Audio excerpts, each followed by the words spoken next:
정보가 있는 시사 토크쇼 장윤선의 팟짱. 아직도 홍삼만 드십니까? 홍삼만 드신 여러분 행복하십니까? 살림살이 좀 나아지셨습니까? 이제 마카 산삼을 드십시오. 마카 산삼. 잉카인들이 즐겨 먹었던 남미 페루의 산삼. 인체에 꼭 필요한 31가지 미네랄과 18종의 아미노산을 함유한 천연 종합 영양제. 세계적인 슈퍼푸드로 인정받아 전 세계가 열광하는 그것 바로 마카입니다. 페루의 마카와 우리나라의 산삼을 하나로 만들었습니다. 마카 산삼. 이게 다가 아닙니다. 20년 경력 전문가의 자문을 받아 우리 몸에 좋은 11가지 원료까지 하나로 만든 건강 푸드 마카 산삼. 이제 홍삼 가격으로 마카 산삼 드십시오. 와, 이거 남자한테 딱이네. 딱이야. 애미야, 나한테도 딱이구나. 엄마, 나도 마카산삼. 나도. 검색창에 마카 산삼 또는 영한 네이처를 검색하세요. 영한 네이처 마카 산삼이 답입니다. 마카 산삼을 꼭 기억하세요. 우주에서 마카와 산삼을 하나로 만든 회사는 영한 네이처가 유일합니다. 유사 검색어 회사에 주의하시고 영한 네이처를 꼭 확인하세요. 직원 채용 광고입니다. N블록셀이라고 하는 IT 회사인데요. 진보진영 팟캐스트에 후원도 팍팍 하는 회사입니다. 전기 전자를 전공한 악사기 소지자 1명, 일반직 2명, 총 3명을 모집합니다. 주위 분들에게 많이 알려주시기 바라고요. 똘끼 충만한 좌빨 중에서 자신의 잘못을 인정하고 사과할 줄 알고 사돈이 땅을 사도 배가 아프지 않은 사람, 이건 정봉주밖에 없다. 이런 사람이라면 웰컴입니다. 전화 070-4177-6316 070-4177-6316 많이 지원해 주시기 바랍니다.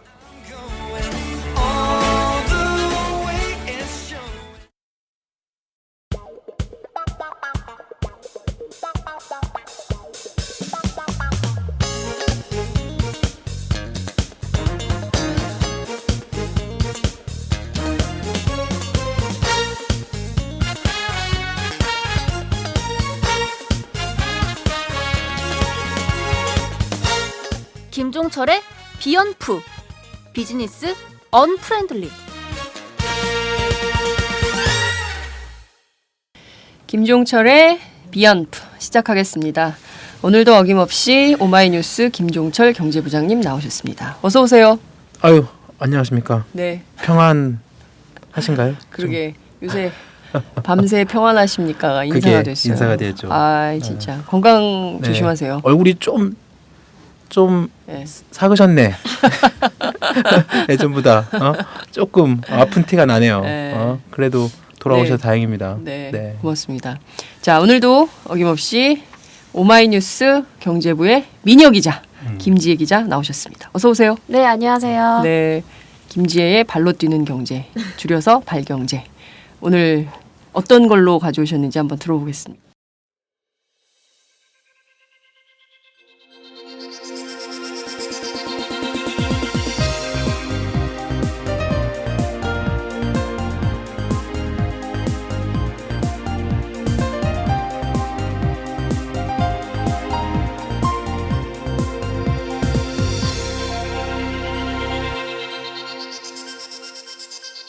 김지혜의 발로 뛰는 경제.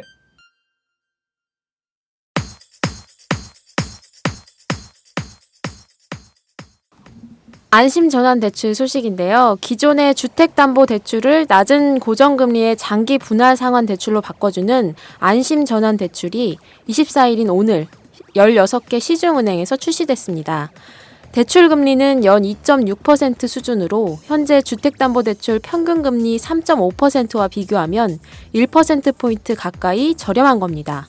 신규 주택대출자를 제외하고 1년이 지난 기존 주택담보대출 보유자 중 변동금리 대출을 받았거나 원금 상환없이 이자만 내고 있는 대출자 등이 전환 혜택을 받을 수 있습니다. 대출을 갈아탈 때 내는 중도 상환 수수료도 면제됩니다. 대상은 주택가격 9억 원 이하이면서 대출액이 5억 원 이하인 아파트와 빌라, 단독주택 등이고 오피스텔은 제외됩니다. 안심전환대출이 기존의 주택담보대출보다 금리가 낮다는 장점도 있지만 전환 다음 달부터 원금을 분할 상환해야 되고 기준 금리가 앞으로 더 내려갈 가능성도 있어서 본인의 상환 능력과 향후 경제 전망 등을 꼼꼼히 따져봐야 될 것 같습니다. 네. 오늘 보니까 은행들이 북새통을 이룬다는 거예요. 네. 왜냐하면 전부 이거 갈아타려는 분들이 많아가지고 네. 전화 문의가 폭주하고 있고 뭐 은행마다 줄을 서게 되는 뭐 이런 상황이라고 하는데 1% 포인트 정도 저렴한 부분 이게 큰 건가요? 크죠. 큰가요? 네, 예를 들어서 1억을 빌린다고 했을 경우에 네. 1억이 1%면 뭡니까? 그렇군요. 그렇죠. 네, 크군요. 그런데 실제 안심전환 대출로 갈아탔을 때 원금을 같이 갚아야 되는 거잖아요. 그러니까 네. 기존에는 그냥 이자만 갚아도 되는 건데 원금을 같이 갚아야 되는 거면 이게 어찌됐든 채무자한테 더 큰 부담이 되지 않을까요? 특히 이제 그 생활인들의 경우에는 월급 받아가지고 빚을 더 많이 그러니까 원금까지 포함해서 상환해야 되면 그렇죠. 더 허덕이게 되는 게 되지 않을까 보통 싶은데. 주택담보대출하면 네. 보통 뭐 3년 거치, 뭐 15년 상환, 네. 3년 동안은 이자만 내고 그다음부터 3년부터는 이제 원금과 이자를 같이 해서 네. 그래서 한 3년에서 5년 정도 그런 거치 기간을 두는데 이번에 이제 안심전환대출 같은 경우에는 그 대출 금리를 정부가 일정 부분 지금 세금에서 지원을 해줍니다. 네. 그러니까 20조 원인가 지금 그렇죠? 김재 기자에게? 네, 20조 원이고 올해 1차 그러니까 이번 달에 이달에 공급 1차 물량이 5조 원 정도 5조 원 정도 된다고 그렇죠. 하더라고요. 그러니까 네. 정부가 일정 부분 그런 지금 지원이 되고 그러면서 지금 이자율을 떨어뜨린 거거든요. 네. 정부 지원으로. 그런데 이제 이자율을 떨어뜨린 대신에 그 빚을 갚는 사람 입장에서는 좋겠지만 그 말씀하신 것처럼 그 거치 기간이 없어집니다. 네. 그러니까 한 3% 넘게 뭐 주택담보대출을 빌렸던 분이 네네. 안심전환대출로 갈아타셔서 한 1% 포인트 이자를 낮게 내는 대신에 당장 100만 원 돈 이상의 돈을 이제 매달 갚아야 되는 거죠. 네. 최소한 거의 이제 요즘 주택담보대출 보면 한 1억 이상은 다 빌리시잖아요. 그렇죠. 기본 1억이죠. 그렇죠. 그러면 1억에 연 2.6% 하더라도 네. 이자가 한 뭐 얼마입니까? 한 200, 한 5, 60만 원 되잖아요. 네. 200, 5, 60만 원이면 한 달에 한 20만 원 좀 넘을 네. 텐데 거기다가 이제 원금까지 포함하면 최소한 7, 80만 원. 네. 많은 좀 더 많이 빌리신 분은 한 100만 원 정도를 네. 꼬박꼬박 이제 갚아 나가셔야 된다는 계산이 나오거든요. 물론 이제 이게 이자가 싸져서 좋은 측면도 있고 그래 뭐 세게 저축한다. 네, 그렇죠. 허리띠를 졸라매자라고 그렇죠. 하면서 그래 원금 포함해서 한 달에 100만 원씩 갚자라고 하면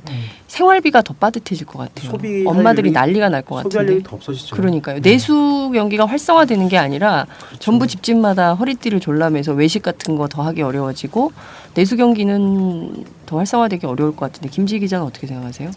네, 이게 지금 민간연구원에서 나온 자료가 있는데요. 네. 보면은 10년 만기를 선택을 하셔서 1년 동안 이제 원리금 상환을 하게 되시면 전부 567만 원 정도가 계산이 된대요. 근데 이제 이런 상환 부담액은 이자만 낼 때에 비해서 상당히 많은 금액인데 이게 이제 소득 하위 20% 계층 경우에는 1년 동안 벌어들이는 평균 소득액의 44.5%나 된다고 합니다. 그래서 쉽사리 또 지금 정부에서 홍보를 하고 있지만 좀 계산을 꼼꼼히 하셔서 자신이 상환을 할 수 있는지 좀 계산을 해보셔야 될 것 같아요. 네, 44%요? 네. 와, 그러면 사실상 급여의 한 절반 정도를 그렇죠. 빚을 갚아야 되는 건데 그렇죠. 그러면 애들 학원 몇 개 못 보내는데 학원 못 보내지. 네, 학원 못 보내고 엄마들 아침에 커피 마시기 어렵고 네. 집으로 가야겠다. 집에서 3박자 마셔야겠다. 어? 우리 집으로 오셔들. 아유 참 걱정입니다. 이렇게 전부 빚내서 집 사고 빚을 내자 이렇게 정부가 거의 캐치프레이즈를 걸고 막 다들 온 그렇죠. 집집마다 전부 빚내세요 이렇게 가는 건데 이게 대출 상환 능력이 없는 경우에 전부 길거리로 나앉는 상황이 되지 맞습니다. 않을까 정말 네. 걱정이 커집니다. 네, 네. 자, 두 번째 뉴스는 어떤 건가요? 네. 정부의 과세 방침에도 우리나라 10대 그룹 상장 계열사들이 사내에 쌓아둔 유보금이 500조 원을 돌파했다는 소식입니다. 기업 분석업체인 재벌닷컴이 10대 그룹 상장 계열사 96곳을 분석한 결과 지난해 말 기준 사내 유보금은 504조 5천억 원으로 1년 전보다 8%가량, 즉 40조 원가량 늘었다고 합니다. 삼성그룹의 사내 유보금이 196조 7천억 원으로 1년 전보다 20조 원 이상 늘어났고 현대차그룹이 10조 원 늘어난 102조 원, SK그룹이 5조 원 늘어난 53조 원으로 집계됐습니다. 사내 유보금 가운데 상당 부분은 기계설비 등 재투자 자산이지만 별다른 활용처 없이 쌓아놓은 현금성 자산도 130조 원에 이를 것으로 추산됩니다. 정부가 기업소득 환류세제를 통해 사내 유보금에 과세하는 방안을 추진했음에도 불구하고 사내 유보금이 이같이 늘어난 것은 대기업들이 배당과 상여, 투자에 보수적인 입장을 유지했기 때문으로 분석됩니다. 욕 나온다.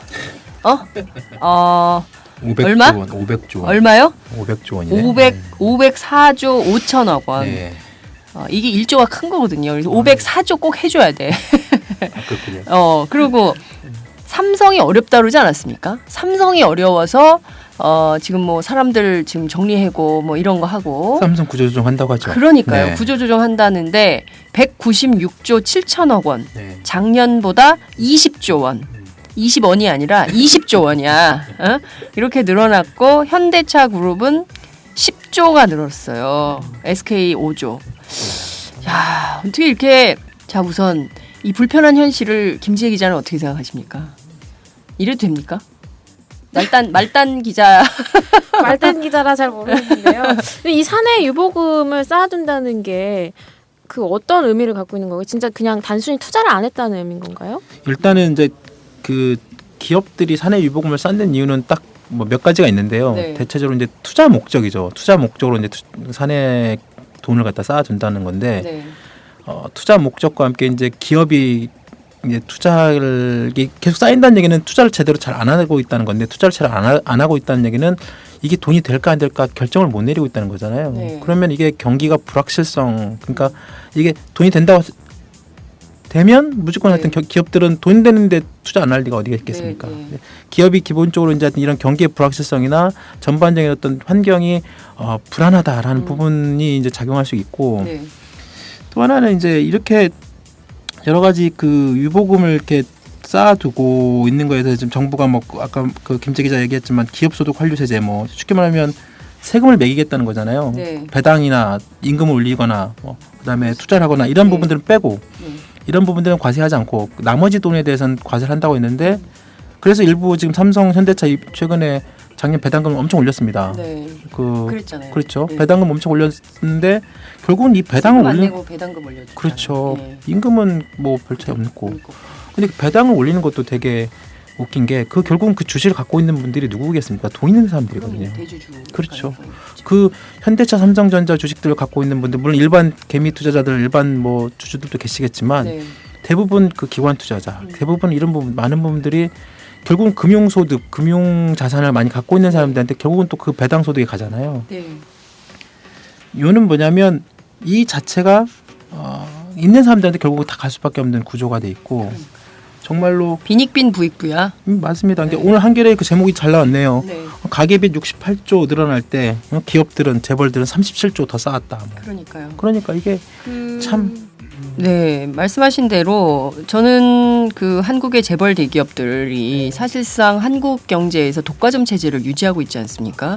한국에서 그러면서 지금 세계 경기가 불황이기 때문에 그리고 경기가 불확실해서 지금 우리가 투자를 못하고 있다라고 주장은 하지만 실제로 세계 경기가 불황이라는 탓을 하면서 내수 활성화를 하지 않는 거죠. 결국 이 기업들이 내수 부진이 계속 침체되고 있지만 이건 별로 중요하지 않은 거예요, 본인들에게.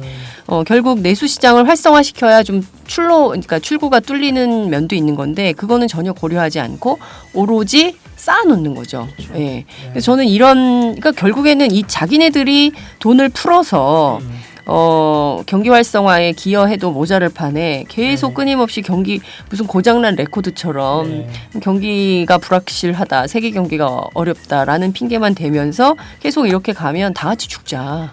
이런 거 아닌가 싶어요. 맞습니다. 아니 정부도 이런 기업 소득 관련해서 이게 잘 되지도 않을 거 괜히 하는 것보다 저번에 김상조 교수님이 말씀 잘하신 그 리포트에 잘 쓰셨지만 이런 거 복잡하게 하지 말고 그냥 법인세 올리는 게 낫다. 그러니까요. 이명박 정부 때 그 후퇴시켰던 그 법인세만 정상화시켜도 그 들어오는 그 세금 이런 부분들이 수십조 원이 들어오잖아요. 그렇습니다. 그럼 그 부분들을 갖다 정부가 정책적으로 활용할 수 있는 자금 여력이 생기는 부분이 있는데 그 법인세 이런 부분들 그대로 놔두고 기업들은 그대로 자기네들 유보금 쌓아놓고. 정말 저는 국민들을 너무 띄엄띄엄 아는 것 같아. 그래서 그냥 애들도 다 알 수 있는 거거든요. 법인세 깎아준 거 2%만 정상화해도 그냥 25% 정상화하든지 저는 좀 올려도 된다고 봐요. 법인세 27% 정도로 올리고 최소한의 법인세를 정상화하고 재벌 대기업들에 대해서 이른바 이제 R&D 사업에 대해서 전부 비과세 혜택을 주지 않습니까? 뭐 그런 비과세 그렇죠. 뭐 연구개발 열심히 하세요. 연구개발 열심히 하면 뭐 합니까? 결과적으로 사람한테 전혀 투자를 안 하고 있는 이 상황에서 그냥 R&D 투자하는 거 전부 비과세 주는데 이거 전부 과세해야죠. 우리는 다 뜯기잖아. 우리 거는 다 뜯어가면서 R&D 이런 거 전부 비과세해주고 기업 봐주는데요. 결국에 기업 봐주다가 사람들이 다 죽게 생겼어. 냅두면 안 된다고 생각합니다. 이거 정말 이 정치가 잘해야 돼요. 제가 보기에는 정치가 경제를 견인할 수 있는 능력이 있어야 되는데 우리나라 정치권은 전부 기업에 끌려다녀요. 대통령도 기업에 재벌 눈치 보고 국회의원들도 국회도 그러고 그러니까 입법, 사법, 행정이 전부 재벌의 눈치 보고 재벌에 끌려다니니까 무슨 나라예요? 이런 나라는. 우리 민주국가 맞아요? 아이 답답해. 자, 세 번째 뉴스 들어보겠습니다. 네, 세 번째는 샤넬 소식입니다. 콧대 높은 명품이죠. 샤넬이 이례적으로 가격을 내리면서 다른 명품들도 일제히 따라 가격을 내리고 있습니다. 샤넬이 지난주 원화가치 하락을 이유로 국내 백화점 판매가를 20% 인하하면서 판매가 급증하자 경쟁 유통업체인 면세점들도 일제히 환율 보상 세일에 들어갔는데요. 롯데 면세점은 다음 달 30일까지 화장품, 잡화, 시계, 식품 등 5개 부문 브랜드 약 150가지의 인기 제품을 5에서 15% 할인 판매하기로 했고요. 이번 세일에는 발리, 코치, 비비안 웨스트우드, 펜디, 에트로 등 이른바 명품, 준명품 잡화 브랜드들이 모두 동참합니다. 샤넬이 유례없는 세일에 돌입하자 매장에는 사람들로 북새통을 이뤘다고 하는데요. 이러한 콧대 높던 명품들의 가격 인하 명분은 표면상 환율이지만 불황에 따른 판매 부진이 진짜 이유라는 분석도 나오고 있습니다. 네, 샤넬이 세일을 하는군요. 우리는 이런 걸 보질 못해서 별로 관계가 없는데 그런데 저는 가끔 봤어요. 막 그 구찌 매장 이런데 사람들이 막 줄 서 있는 거예요. 그래서 왜 줄을 서 있나 봤더니 거기 들어가 있는 사람들이 너무 많아가지고 다음 타임 들어가려고 줄 서 있는 거예요. 그래서 나는 구경하는 사람들인 줄 알았더니 진짜 사는 사람들이 많더라. 루이비통이나 이런 데는 딱 입장 그 객수를 조정합니다. 그래요? 네, 그래서 그 앞에 이제 그 가이드 하시는 분이 딱 받고 몇 분이 지금 그러니까 그분 뭐 고객들한테는 뭐 좀 원활한 내지는 좀 쇼핑을 하기 위해서 입장 객수를 제한하는 그래서 쭉 줄 서 있습니다. 그래서 누구 나가면 또 몇 분 들어가시고. 김밥집인가? 자리 없을 때 그러잖아요. 자리 없으면 뭐 앉을 자리 없으면 기다려야 되는데 매장에 왜 그러지? 그게 이 명품이다 보니까 그 점원들이 직접 꺼내서 보여주시잖아요. 장갑을 끼고. 그러니까 저희가 손대지 말라고 함부로. 그래서 한 명 한 명 맡아서 하려고 아마 그랬던 것 같아요. 근데 유독 우리나라만 그래 더. 그러니까요. 제가 하고 싶은 얘기가 바로 그거예요. 유독 무슨 뭐 그 신격화하는 것 같아 명품을. 장갑 끼고 막 있잖아요. 근데 저기 면세점 가보세요. 장갑 끼고 하는 사람들 없어요. 해외 이런 다른 매장도 가봐도 그렇게 장갑 끼고 뭐 이렇게 하는 데 없습니다. 그렇게까지. 저는 좀 약간 이런 생각이 들어요. 그리고 그 버버리 가방 뭐 그 펜디는 아니고 그 뭡니까 에르메스 가방? 에르메스 그리고 뭐 그러니까 가죽 가방 말고 약간 장판 같은 가방들 있잖아요.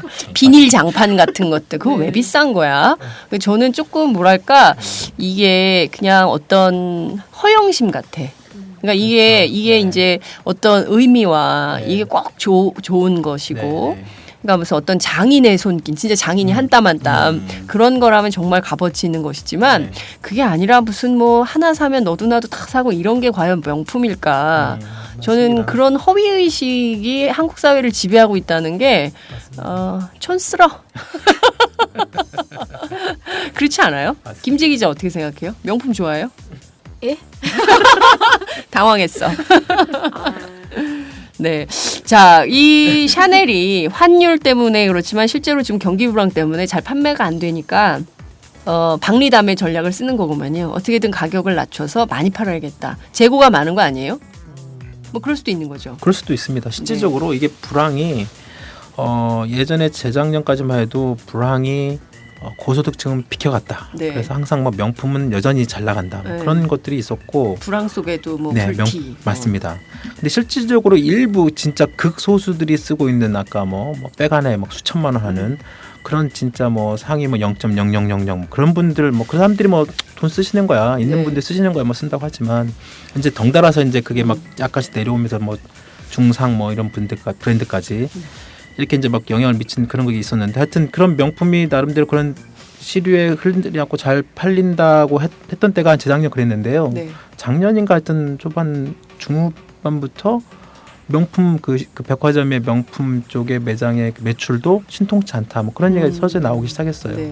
그러니까 있는 사람들도 서서히 이제 지갑을 잘 안 여는 거죠. 그렇습니다. 불안하기도 하고 또 자신들의 어떤 소득도 뭐 그렇게까지 크게 없으니까 그리고 또 나올 수 있는 여러 가지 뭐 그런 부분들이 없다 보니까 그런 이 명품 쪽에서도 불황의 어떤 그런 것들이 영향을 미치고 있다라는 분석이 조금씩 나오고 있었습니다. 네. 그렇습니다. 제가 보면 명품 가운데도 메이드 인 차이나가 되게 많더라고요. 메이드 인 차이나, 메이드 인 인도네시아, 메이드 인 볼리비아. 해외에서 오는 경우에는 그런 게 많아요. 그런데 보면 그게 이렇게 그 장인들이 만든 게 아닌데 굳이 이런 거에 막 이렇게 환호해야 될까? 저는 그런 생각이 들더라고요. 메이드 인 차이나는 다 똑같은 거 아니에요? 다른가? 자, 오늘 말씀 잘 들었습니다. 김지 기자 고생했습니다. 네, 감사합니다.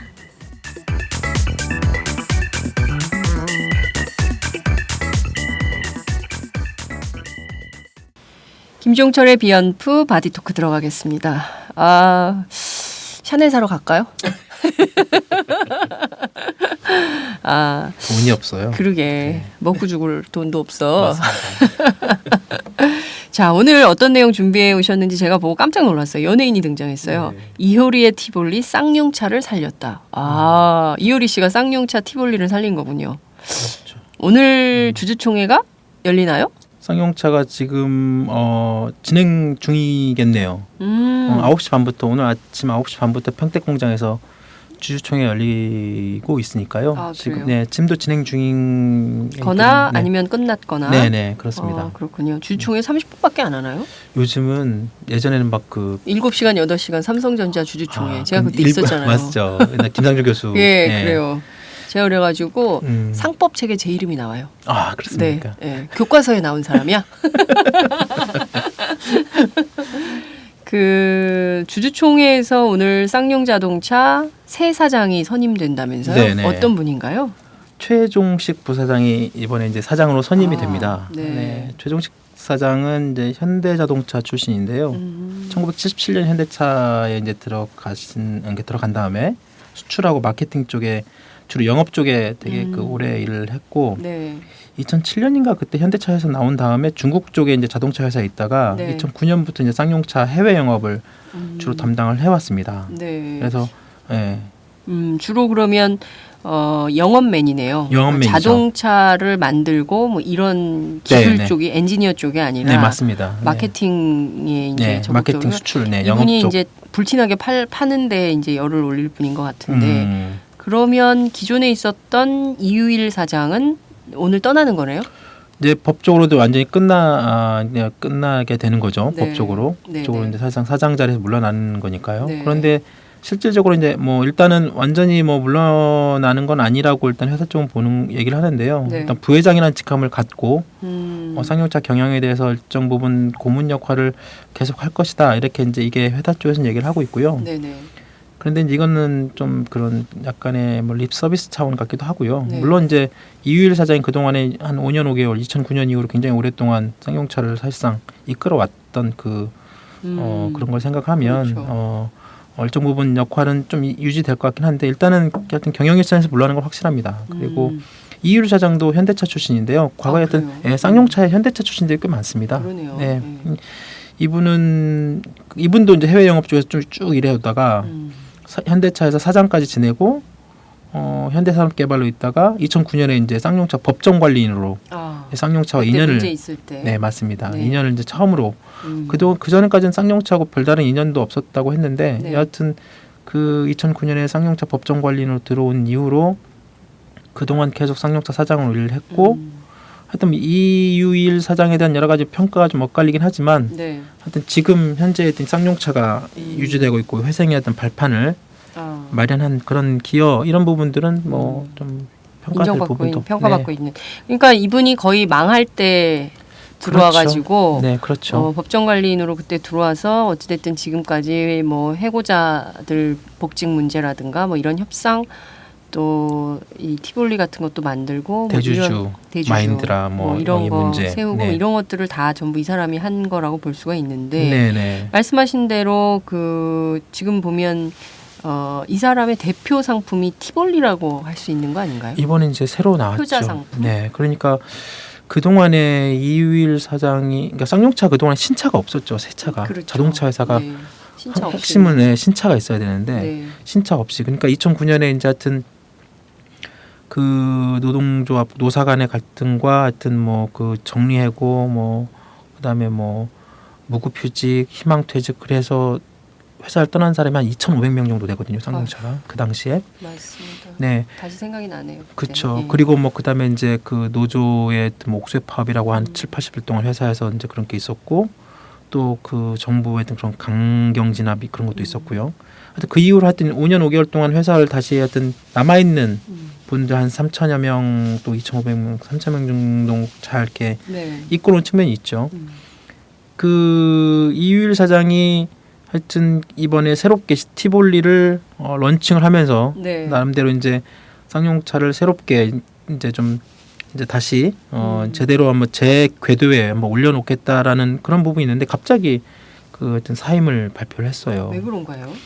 그러니까 이게 1월 21일 날 그때 이제 저희가 이제 1월 초에 네. 쌍용차 그때 신차 발표에 마인드라 회장까지 그랬습니다. 한국에 예. 와가지고 한 다음에 1월 21일 날 그때 그 티볼리 기자단 그러니까 시승 행사 때 이제 네네. 기자들한테 같이 옆에 저도 그때 있었는데 밥 먹으면서 자기 이제 올 주총 때까지만 하고 이제 물러난다는 거예요. 그래서 이게 참 기자들 깜짝 놀랐죠. 그리고 네. 그날 현장에 네네 있었습니다. 네. 저 그때 그러면서 이제 일단 느낌이라는 게 있잖아요. 사람이 네네. 이렇게 예, 딱 떠날 예. 때 막 자기가 떠날 때 말하는 것들이 그러면은 이게 뭐 기본적으로 뭔가 이제 하여튼 뭐 떠날 때 아쉬움 뭐 이런 부분들이 있지만 정말로 이 사람이 뭔가 자기가 한 만큼 이제 다 했다. 네. 이분이 이제 공식적으로 한 얘기는 이제 내가 이제 할 만큼 했으니까 뭐 더 이상 뭐 특별히 할 일도 없고 다음 세대 이제 좀 위해서 내가 좀 비켜줘야겠다 그런 식으로 얘기는 했지만 네. 왠지 좀 석연치 않은 구석이. 그렇죠. 네. 이분이 자기가 옛날에 기자들 만날 때마다 하고 싶었던 게 몇 가지 있었거든요. 네. 특히 이제 그 쌍용차 이름을 바꾸고 싶다고 꼭 그랬어요. 회사 이름을. 이유일 사장이. 이유 사장이 자기는 꼭 회사 이름 쌍용 이름을 좀 뺐으면 좋겠다. 쌍용 시멘트 같은 거 생각나요. 맞아요. 그리고 쌍용하고 지금 관계도 없어요. 솔직히 쌍용차가. 그러네요. 쌍용그룹하고 아무 상관이 아무 관계는 없는데 없죠. 쌍용차죠. 지금 쌍용차죠. 예. 네, 그러니까 그게 이제 어떻게 이제 어쩔 수 없이 계속 가져온 거죠. 쌍용차라는 브랜드가 이제 워낙 오래됐고. 그래서 이율 사장이 그 조금만 한 기자들 만날 때마다 자기가 항상 하고 싶은 게 좀만 하여튼 회사가 좀 더 좀 살아난다고 생각되면 하여튼 무조건 하여튼 이 이름을 좀 바꾸고 싶다. 회사 이름을. 네. 근데 결국 못 바꿨죠. 네. 이번에 어디 잠깐 인터뷰도 보니까 그 얘기를 또 하더라고요. 또 네. 자기 이름을 못 바꾼 게 참 아쉽다라는 얘기를 하는데 여하튼 이번에 이런 이율 사장이 나가는 게 좀 네. 뭔가 좀 말씀하신 것처럼 석연치 않은 구석이 좀 있고요. 네. 그래서 이 사장이 이번에 은퇴를 가지고 여러 가지 말들이 나온 것도 있습니다. 어떤 얘기가 좀 나오고 있습니까? 그러니까 이제 뭐 이런 거죠. 이제 이율 사장이 나름대로 하여튼 아까 1월 21일 날 네. 저희 이제 신차 쌍용차 티볼리 신차 시승행사 때 이제 기자들하고 같이 있으면서 이제 그 말을 했는데 네. 그날 발표가 나옵니다. 쌍용차 노사 협상 개시 뉴스가 터집니다. 그때 이율 사장이 그 얘기도 살짝 언급을 했는데요. 그 뉴스는 쌍용차 노조 쪽에서 이제 나왔는데, 네. 그러니까 그 동안에 쌍용차 노사 협상이 해고자 복직 문제는 거의 다루지 않았죠. 이율 사장이 전적으로 그 부분은 논외로 네. 치부해왔고, 실질적으로 또 쌍용차의 기업 노조, 그러니까 친기업적 노조가 또 있지 않습니까? 그 동안에 쌍용차가 인정한 노조는 그쪽이었고, 지금 어제 뭐 굴뚝농성이 해제가 됐지만 네. 금속노조 쌍용차 지부는 사실상 협상 대상이 아니었죠. 네. 그래서 회사가 거의 협상이 없었습니다. 1월 21일 날 쌍용차 노사 협상이 개시된다고 발표가 됐고요. 해고자 복직 문제 포함해가지고 4가지 문제에 대한 어떤 내용을 가지고 협상에 들어갑니다. 네. 그때 이율 사장이 같이 자기가 은퇴를 결심한 쪽으로 발표를 합니다. 그러면 이 이유일 사장은 해고된 153명인가요? 150명 정리해고자가 150명입니다. 그렇죠. 네. 이분들에 대한 복직의 뜻이 없어서 그런 건가요? 좀 이상하네요. 아니면 마인드라가 조금 너 나가 이랬을 가능성도 있는 건가요? 어떻게 되는 겁니까? 그러니까 실제 그 마인드라 회장이 와가지고 네네네. 당시에 기업 노조 위원장한테 저 지금 굴뚝농성이 이 티볼리 판매에 영향을 얼마나 줄 걸로 보입니까? 뭐 이렇게 질문했고 그거에 대해서 기업 노조 위원장이 큰 영향은 없을 겁니다. 뭐 이런 얘기를 했다 그래서 화제가 된 적이 있었는데요. 그렇습니다. 저희 네. 인터뷰 때 했었잖아요. 네. 오마이TV가 네. 마인드라 회장이 직접 저번에 이제 1월 초에 네. 와가지고 기자회견 할 때도 그런 굴뚝농성이나 해고자 복직 문제가 얘기가 나왔었죠. 네. 그때 이제 마인드라 회장이 한 워딩이 저희들도 기사를 썼지만 마인드라 회장이 뭐라고 했냐면 우리는 대립의 문화를 믿지 않는다라고 했어요. 그다음에 우리가 믿는 것은 소통, 신뢰, 투명성, 지역사회와 긴밀한 협력관계 네. 이런 부분들 얘기를 했는데요. 네. 그러니까 쌍용차 해고자 복직 문제를 가지고 어떤 한국 사회에서 큰 문제가 있는 이런 것들을 되게 의식을 많이 했고 네. 실질적으로 마인드라 쪽에서 이 쌍용차 해고자 문제, 특히 이제 이 쌍용차 문제에 네. 되게 좀 부담스러워했습니다. 그러니까 그거는 저희들이 이제 뭐 예전에 2013년, 뭐 12년 그 전부터 계속 그 논란이 될 때마다 저희들도 뭐 기사를 쓰고 했지만 네. 이런 것들은 마인드라 쪽에서도 이렇게 일정 부분 확인이 됐고 예를 들면 이런 거죠. 그러니까 마인드라가 나름대로 쌍용차를 통해서 자기가 글로벌화된 어떤 자동차 기업으로 좀 더 가고 싶은데 쌍용차의 이 이미지 때문에 이미지 해고자 문제가 지금 한국 사회에서는 굉장히 큰 이슈가 돼버렸잖아요. 그렇죠. 최근 몇 년 사이에 네. 이건 뭐 노동 문제가 아니라 거의 정치 사회 맞습니다. 그렇죠. 인권의 문제, 네. 그다음에 정치 사회적인 네. 문제로 커졌고 이게 뭐 국내 시민사회뿐만 아니라 뭐 여야 정치권 이렇게 다 이렇게 커졌잖아요. 네. 이율 사장은 그 동안에 해고자 복직 문제에서는 완전 선을 딱 그었습니다. 해고자 복직 문제는 그때 2009년 합의세 없다. 그냥 무급 휴급자와 네. 그다음 희망퇴직자 한해서 회사 경영이 좋아지면 복지 우선한다는 그런 부분들이 있어도 정리해고자 문제는 절대 뭐 논의 대상이다 이렇게 강경한 입장을 보여왔어요. 네. 근데 이렇게 협상 내지는 이 해고자 문제 이 부분에서 이율 사장이 굉장히 강경하게 대처하면 가는 그 과정에서 네. 네. 많은 분들이 좀 생을 또 달리하시고 그렇습니다.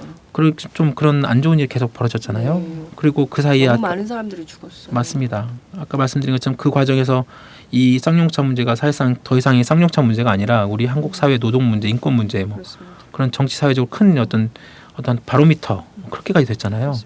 해고는 살인이다라는 맞습니다. 교훈을 쌍용자동차 네. 정리해고로 국민들이 알게 된 거죠. 그렇죠. 네.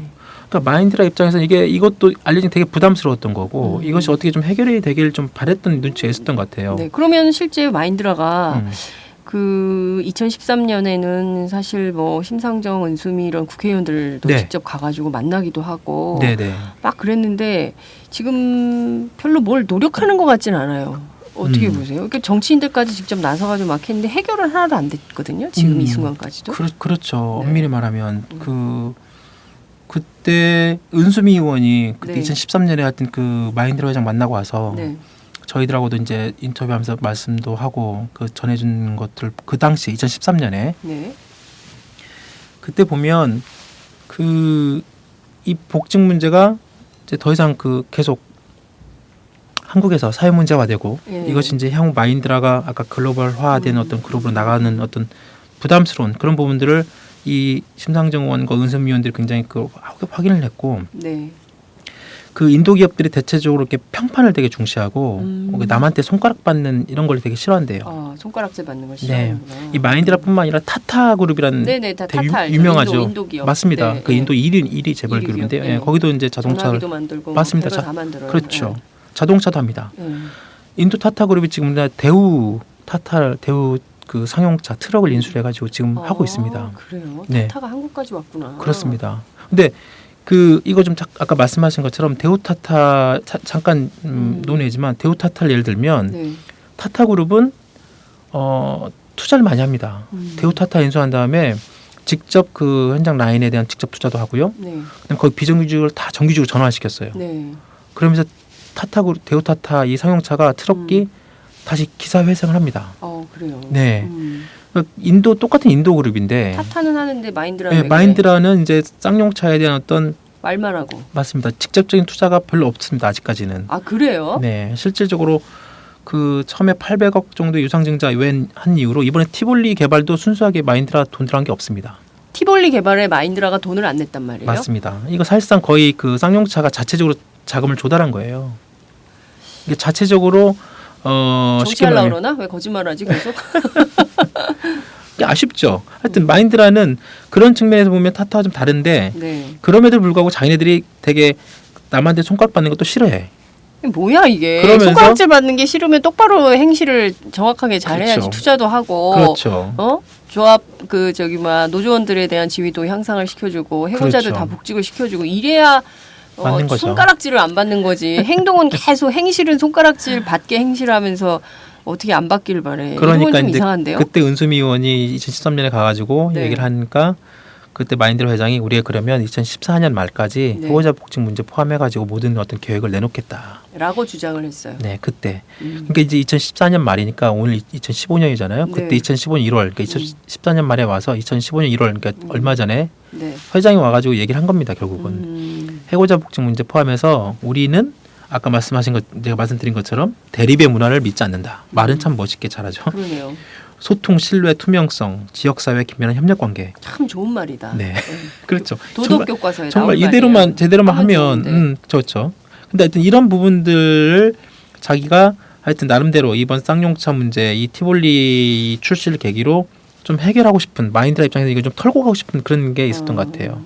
근데 사실 이율 이건- 사장은 좀 아니고. 이유일 사장은 해고자 문제를 그럼 해결하지 않겠다는 거예요? 해고자 문제를 해결하지 않겠다는 그런 것까지는 아니고 네. 이렇게 보면 해고자 문제는 우리가 논의다. 합의서에 합의한 바가 없다라는 게 이율 사장이 그동안 꾸준한 얘기입니다. 그 실질적으로 뭐 합의서 문구만 따지고 보면 네. 그렇지만 그걸 해석하기도 나름이죠. 다르죠. 지금 그 노사 협상은 어떻게 진행이 좀 되고 있어요? 지금 아까 의제가 4가지라고 제가 말씀을 네네네. 드렸잖아요. 그게 해고자 복직 문제가 있고요. 네. 그다음에 노사 간의 손해배상 가압류 소송 들어간 거 있고요. 네. 그다음에 이제 쌍용차 희생자 26분 네. 돌아가신 분들 지원 문제. 네. 그다음에 쌍용자동차 정상화. 이제 이 크게 보면 4가지입니다. 네. 네. 2월 달부터 지금 한 5번 정도 협상을 했다고 하는데요. 아직은 구체적으로 이렇게 좀 의견 내지는 그런 간격이 좁혀지지 않고 좀 지지부진한 상태라고 합니다. 네. 근데 어제 이제 하여튼 이창근 전 실장도 굴뚝에서 내려왔고 그 전에 이제 김득중 위원장 포함해서 다른 분도 이미 내려왔잖아요. 네. 김득중 위원장이 지금 협상을 하고 있고. 이율 사장도 물러났고 그 분위기는 전반적으로 하여튼 다시 새롭게 좀 근데 이제 사장도 바뀌고 네. 이제 다시 좀 협상을 제대로 어떤 결과물을 내놓지 않을까라는 어떤 기대감이 있는 건 사실입니다. 네. 지난주에 저희가 이창근 실장 인터뷰를 했었는데요. 네. 저도 울었어요. 그렇죠, 그렇죠. 아, 저도 들었습니다. 예, 네. 그게 너무 가슴이 아파가지고 이 쌍용 자동차 문제에 대해서 뭔가 사회적으로 전 사회적인 논의가 필요하겠다라는 생각이 막 들었는데 더 국민들이 분노하고 울컥하는 대목은 티볼리가요. 네. 사실 이효리 씨 같은 분의 노력으로 굉장히 잘 팔리고 있잖아요. 지금 몇 대가 팔렸다고 그랬죠? 이게 2달 동안 지금 5,210대 공식적으로 판매된 이야. 숫자가 엄청나게 팔렸죠. 지금 네. 계약 대수가 10,000대가 넘었으니까요. 네. 올해 쌍용차가 올해 판매 목표가 네. 티볼리 한 대 판매 목표가 32,000대거든요. 네. 1년 동안 1년 동안 32,000대인데 2달 동안 5,000대를 넘게 팔면은 게임 끝났네. 끝났죠, 벌써. 아니 근데 이렇게 차가 잘 팔리고 예약 판매가 늘어나고 또 해외 진출할 거 아닙니까? 해외 나갑니다. 좋은 네. 기업이라며. 이미지만.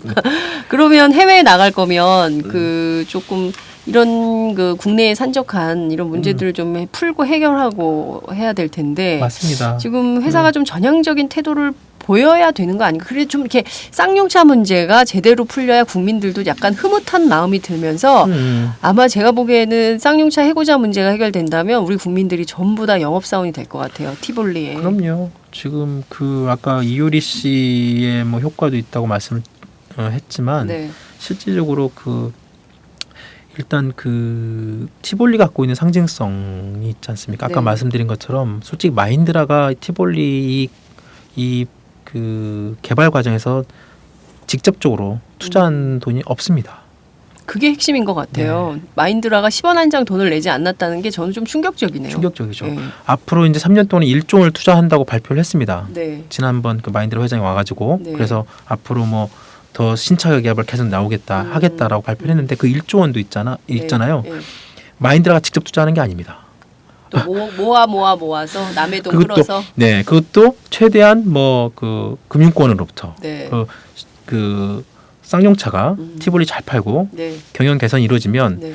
그 금융권으로부터 돈을 빌릴 수 있는 여력이 더 커지잖아요. 네. 그렇게 통해 가지고 1조 원을 갖다가 지금 한다는 그러니까 아직 그 구체적으로 1조 원을 갖다가 마인드라가 투자한다는 계획도 없습니다. 그냥 투자한다는 발표는 했는데 네. 구체 자기네들이 직접 투자한다는 얘기는 안 하고 있거든요. 그러니까 마인드라가 좀 아쉽죠. 정말로 대주주로 자기네들이 정말 그 아까 말씀드린 그 대립의 문화를 믿지 않고 네. 소통, 신뢰, 투명성을 강조한다면 제대로 된 투자를 먼저 하는 게 맞는 거고요. 그렇습니다. 그리고 그 투자라는 것은 그 투자금을 모아가지고 기술 개발하고 또 그 기술 개발하면서 이제 새로운 차 만들고 그 새로운 차를 만든다는 건 결국은 사람들이 만들어야 되는 거 아니에요. 결국은 사람들에 대한 투자가 되는 것이고 네. 사람들에 대한 투자가 돼서 그 회사가 잘 되면 그 대주주 자기한테도 이익이 되는 건데 네.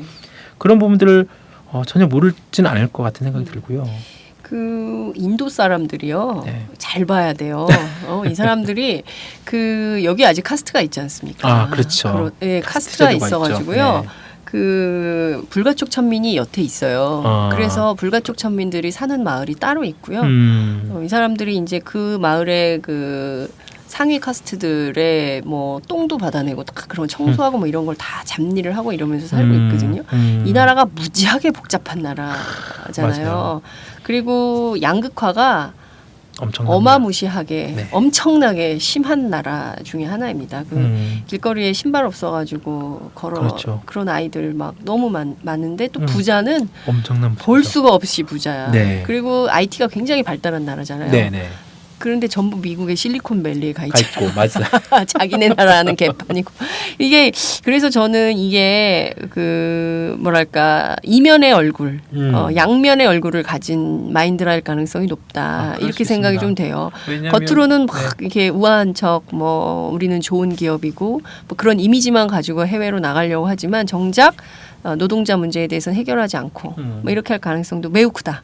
저는 그럴 그런 수 생각이 있습니다. 드네요. 맞습니다. 네. 그래서 그 이번에 이유일 사장이 물러나는 것이 일정 부분 일부에서는 마인드라가 그런 부분에 대해서 좀 전향적으로 좀 모습을 보이지 않을까라는 기대가 있는 것도 사실인데요. 네. 이거는 이제 앞으로 두고 보면 알겠죠. 정말로 그런 건지. 이유일 사장이 물러나고 최종 사장 체제에서 쌍용차 해고자 복직 문제가 해결이 된다면 네. 마인드라의 어떤 그런 그 그 해고자 문제 내지는 그 노사 문제에 대한 어떤 전향적인 태도를 볼 수 있는 하나의 뭐 그 전환점 뭐 이렇게 볼 수도 있고요. 네. 또 그것이 그렇게 되지 않고 또 지지부진 그냥 협상대로 끝나거나 아니면 뭐 말씀대로 그냥 무시 전략으로 가서 일부에서는 뭐 마인드라가 이제 뭐 쌍용차의 그 엔진 뭐 내지는 기술만 탐내고 예전에 그 상하이차처럼 먹튀가 네. 될 거 아니냐 뭐 이런 시각이 분명히 있는 것도 사실이거든요. 네. 물론 회사 쪽에서는 그렇지 않다고 하지만 이제 그것도 이제 좀 더 두고 봐야 되겠죠. 지금까지로는 마인드라가 직접적으로 800억 유상증자한 이외에 직접적으로 투자한 금액이 없는 것을 봤을 때는 네. 그리고 지금 인도에다가 쌍용차 렉스턴이나 이런 어떤 그 라인을 깔고 네. 일부 노조에서 주장하는 것처럼 그 쌍용차의 그 엔진 기술 내지는 네. 그런 그 SUV 이 자동차의 어떤 그런 핵심 기술이 마인드라 쪽에 갈 가능성이 있다. 네. 이 부분을 계속 꾸준히 제기가 됐던 거거든요. 네. 실질적으로 그렇게 되고 있고 그래서 이런 우려들을 갖다가 정말 현실이 안 됐으면 하는 바람인데 정말 그 말씀하신 것처럼 이 마인드라가 이런 해고자 문제를 좀 전향적으로 좀 해결하고 그리고 그런 글로벌 시장에서 자기네들이 어떤 인권이나 뭐 사회적 문제에서 책임을 다하는 그런 기업으로 좋은 기업으로 네. 그런 이미지를 갖추려면 정말 제대로 된 어떤 문제를 좀 해결하는 게 맞고 그리고 신차나 이런 자기네들이 정말 글로벌 뭐 자동차 기업이 되고 싶다고 하면 제대로 투자를 해야죠. 네. 그 돈을 좀 투자든 뭐 시설이든 그 뭐 투자를 해서 사람들 다시 재고용하고 또 실질적으로 2013년에 그 이미 무급휴급됐던 450명이 복직은 됐잖아요. 네. 그분들이 일을 되게 잘한답니다. 그동안에 그 공백 기간을 메우고 네. 그 코엔카 이 마인드라 지금 여기 파겐나 있는 사장도 네. 인정을 했어요. 아 그분들 정말 일 잘하더라. 그러니까 그 일을 잘하면 대접을 똑바로 해줘야지. 그러니까 사람들이 항상 얘기하는 게 뭐 간극이 있을 것이다. 네. 그다음에 노사 화합적인 측면에서 좀 어렵다. 막 그런 얘기를 하는데 실질적으로 무급휴급에서 되게 오랫동안 그 현장에 떠나셨던 분들도 복직해서 되게 일 잘하고 있고 네. 또 그 내부에서도 충분한 생산성을 내고 있다고 이미 회사도 인정을 하고 있는 판국에 네. 지금 티볼이 잘 나가고 앞으로 좀 더 적극적으로 지금 뭐 신차 개발이든 뭐 투자가 이루어져야 될 이때 네. 해고자 문제를 좀 적극 전향적으로 해결해야 될 필요가 있죠. 네. 말씀하신 대로 기업이 그러니까 좀 국제사회에서 네. 존경받는 기업이 되려면 제 1번이 그 사람에 대한 투자인 것 같습니다. 네. 사람에 대한 투자를 하지 않는 기업이 인류 기업이 될 수 없다라는 그럼요. 생각이 좀 들어요. 네, 맞습니다. 정말 마인드라가 인류 기업이 되고 싶다면 쌍용차 해고자 복직 문제를 이렇게 도외시해서는 절대 안 된다라는 말씀을 꼭 좀 드리고 싶고 저 개인적으로 그 이효리 씨 좀 보고 싶은데 비키니 입고 춤춘다 그랬잖아요. 그렇죠. 네? 이 이효리 씨의 열광하는 그 한류 스타잖아. 지금 티볼리가 네. 판매가 남성보다 여성이 더 많이 사간답니다. 그래요. 이효리 씨 때문 아니에요? 그런 것 같아요. 예. 특히 20, 30대 그러니까요. 여성. 예.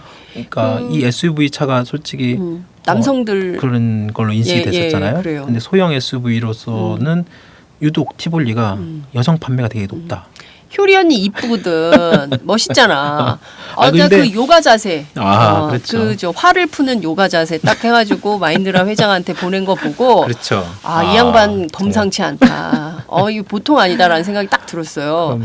저 개인적으로 이효리 씨 인터뷰하고 싶은데 잘 안 되는데 효리 씨 듣고 계신가요? 저는 이런 분들이 좀 이렇게 사회적 역할을 해줄 때 맞습니다. 기업도 호응하고 그럼요. 그리고 사회가 반응하고 그 그러면 우리 사회가 쌍용차도 얼마나 훈훈해지겠어요. 그 이효리 씨가 이렇게 했을 때 그걸 잘 또 그러니까. 받아서 잘 쓰면 네. 또 좋았을 텐데. 내가 보기에는 조금 우리 김윤상 팀장 표현을 빌리자면 약간 사람들이 아메바적 생각을 하는 것 같아. 김윤상 팀장이 제일 좋아하는 표현이 아메바적 생각이야. 어찌됐든 이 그 100일 동안 굴뚝 위에서 얼마나 힘들었겠습니까? 네, 이창근 그렇죠. 실장.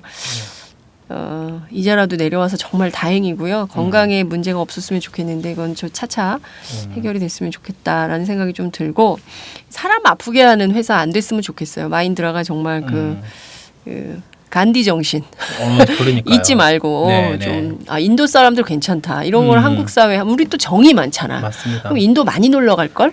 그러니까 타타 대우했던 만큼 그래요. 그만큼만 해도 거기서 해도 됩니다. 그러니까 네. 이러다 우리 타타 응원한다. 마인드라 듣고 있나? 예, 잘 됐으면 좋겠다는 생각이 좀 듭니다. 오늘 말씀 잘 들었습니다. 네. 고맙습니다. 감사합니다.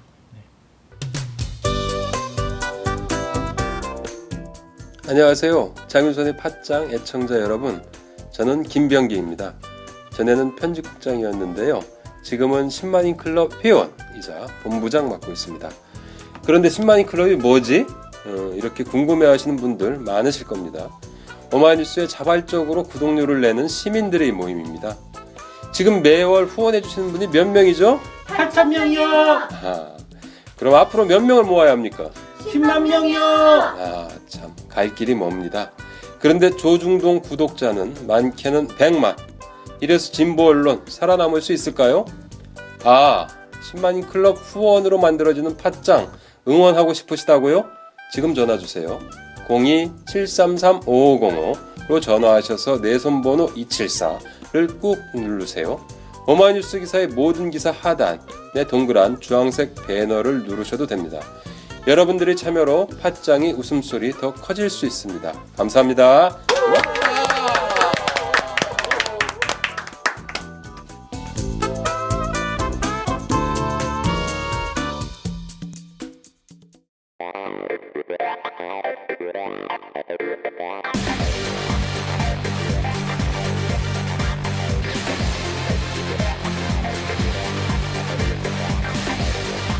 정보가 있는 시사 토크쇼 장윤선의 팟짱.